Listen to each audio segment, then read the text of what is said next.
Back in 2016, some of you may remember a tweet about how the Democrats were going to take a long, hard look in the mirror and say, we got to get a lot more racist. So on that note, Claire McCaskill now has taken that idea and kind of run with it because she's so good at politics. Let's play this clip. It's number 15. It's hard to pinpoint. I think it began around cultural issues. The Republican Party, I think, very adroitly adopted cultural issues as part of their main theme, whether you're talking guns or issues surrounding the right to abortion in this country, or things like gay marriage and the right for transsexuals and other people who we as a party have tried to, quote unquote, look after and make sure that they're treated fairly. As we circled those issues, we left some voters behind, and Republicans dove in with a vengeance and grabbed those voters. And you've seen this shift. You saw it in the South. I've seen it in the rural areas of my state. So we've got to get back to the meat and potatoes issues. We've got to get back to the issues where we are taking care of their families. And we also need to quit acting like we're smarter than everybody else, because we're not. I love how there's never any consideration that maybe those cultural issues were easier to glom onto because there was no economic message by the Democratic Party. I mean, that's the simplest solution, but her only assumption is to move away from talking about lifting up people who might be marginalized or discriminated against, as opposed to just supplementing it with an economic message.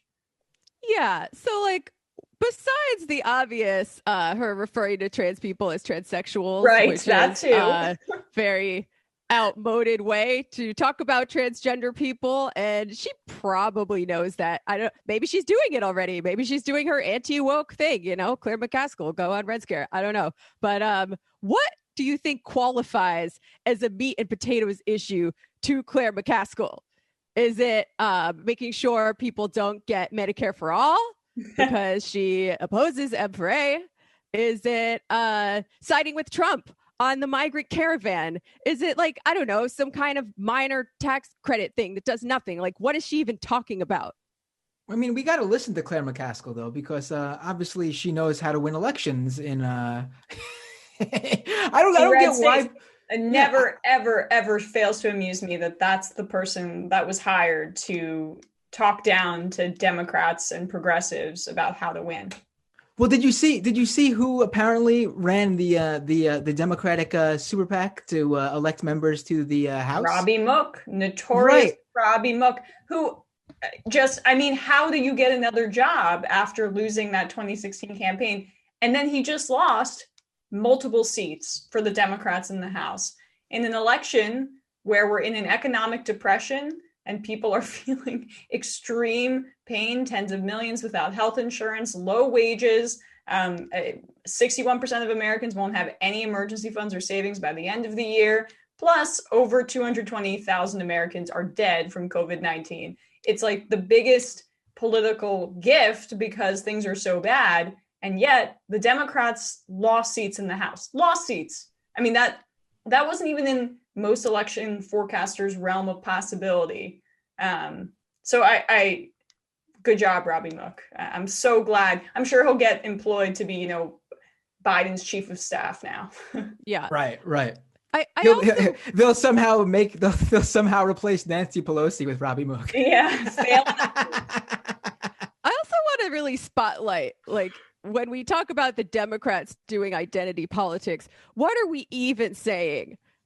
Right?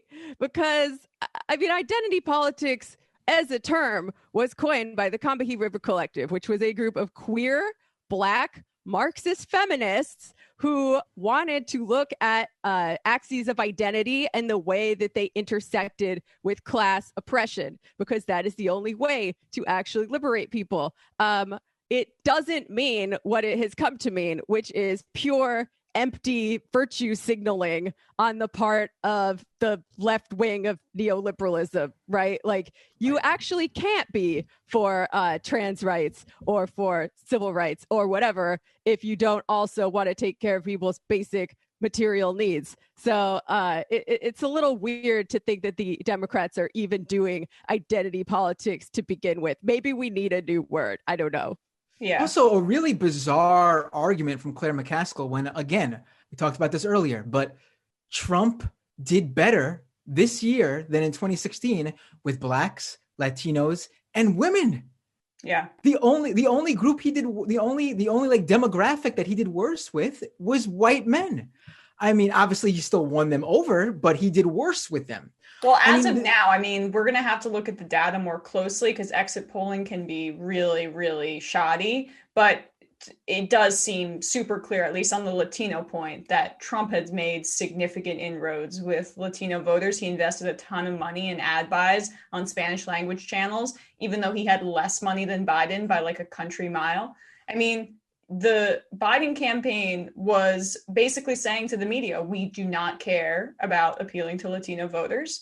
And we're going to go after the white suburbanites. And they barely eked that out because they had no economic message. So I mean, I know it's clear that the numbers are being run up in like the major cities, and that's because of a large turnout of, African American voters.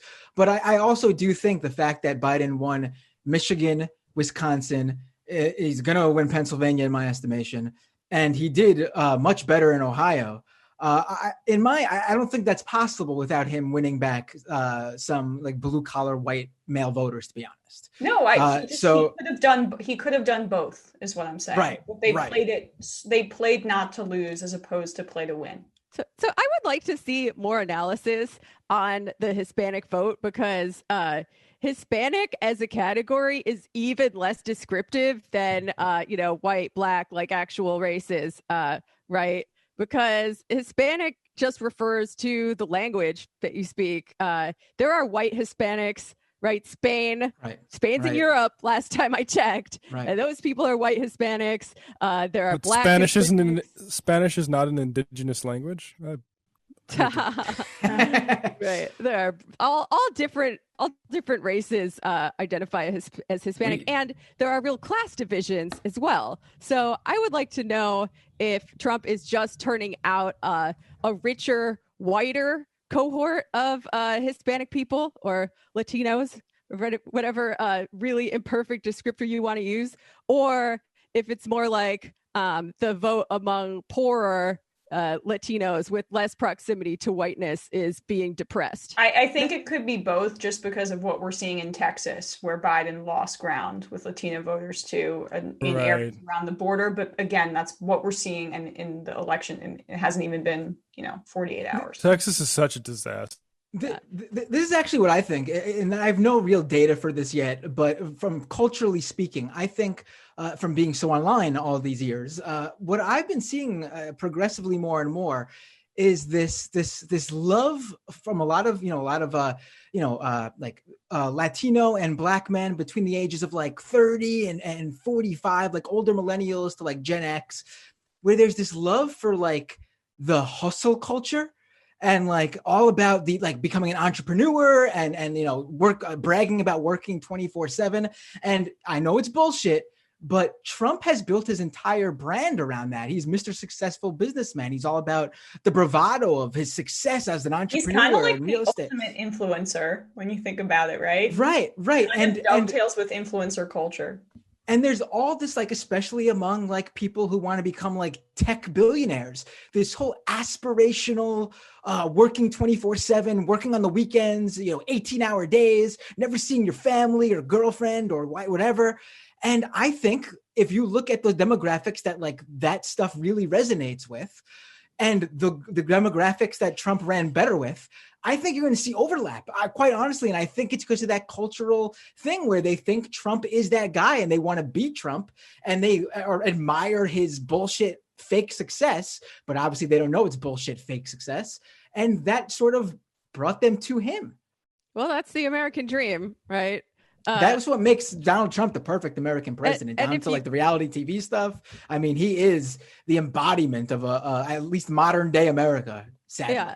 And if you look at the polls of what Latino voters care about for whatever that category is worth, which I think is not a lot, it's jobs in the economy first, and then it is healthcare, and immigration and racial justice are way below that.